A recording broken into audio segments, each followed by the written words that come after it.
Ed here with the Digital Digest, and today I wanted to share a quick unboxing and first look at the Meike MK-MP2 shotgun-style microphone. Now, of course, this is designed for cameras that have a hot shoe mount, much like the A6500 that I have right here. This was furnished to me by the manufacturer, and it retails for a little under $50 US.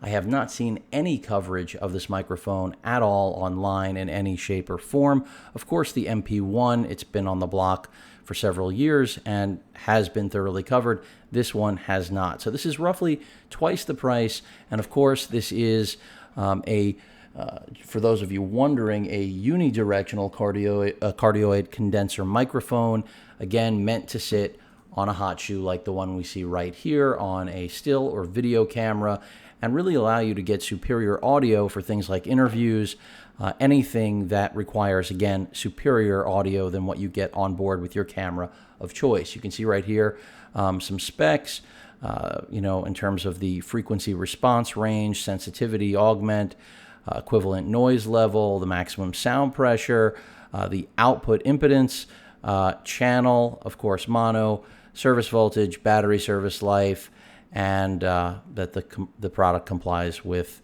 the EU. Surprise, surprise. So that's pretty much it. Let's get this thing out of the box. And this is, in my opinion, an interesting product because, as I mentioned, literally no one has taken a look at it. And I was glad that Meike asked me to be essentially the first. Now, as things come out of the box, I do have the Rode Micro, and that's probably what I will be testing this against, which is a great little microphone. But this, I'm expecting superior quality. It is a larger unit. You can see that we do have what should provide more shock resistance here around the microphone. Of course, it does also come with a wind noise. Seems like I've got some kind of fur coming out of the box, or it's from Rue, my cat.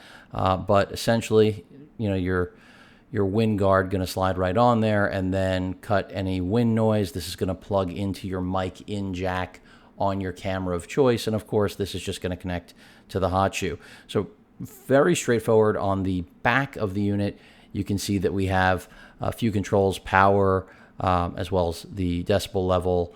So you really, again, this is the type of product that if it works out, if it does perform well, it is a significant value, to say the least, compared to something like its competition in Rode, where prices are 2 to 3 times on any given day for a similar microphone. So again, I will be comparing this to the Rode Micro, which I originally bought for the DJI Osmo, but this should be interesting. And of course, again, it's just mounting it on your hot shoe and plugging it into that port, as I mentioned, and you're good to go.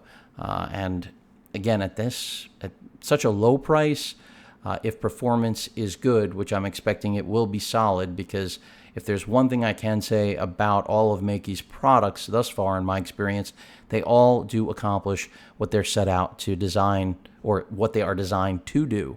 So whether that's the battery grip you see here, or even this manual lens, which I've been having some fun with, not ready for the follow-up review yet, I've yet to encounter a product that really fails on delivering exactly what you expect at the price you are paying. So value-oriented, yes, again, it was furnished to me. I'm not selling it for Meike, though. I'm not paid to do this unboxing or review, for those of you who are wondering. It will be interesting to see how it performs. Any questions or comments, please feel free to post them. Hit that like button. And as usual, please feel free to subscribe. Later.